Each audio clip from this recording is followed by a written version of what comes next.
ଖୋଲା ବେସନ ଅଛି, ଖୋଲା ବେସନକୁ ଆମେ ଗୋଳେଇ ଦେବା।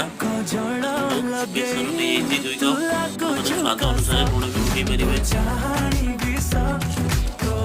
କିଛି ମାତ୍ରାରେ ମୁଁ କଲରା କାଟି ନେଇଯାଇଛି। କଢ଼େଇ ତାତି ଯାଇଛି, ତେଲ ପକେଇଦେବା। ତାତିଆ ପୂର୍ବରୁ ବେସନକୁ ଏବଂ କଲରାକୁ ମିକ୍ସ କରି ନେବା। ତାତି ଆସିଲାଣି, ଟିକେ ଚେକ୍ କରିଦେବା। ରଖିଥିବା ବେସନକୁ ଏବଂ କଲରାକୁ ଏବେ ଛାଣିବା। ତାକୁ ଛାଣିଦେବା।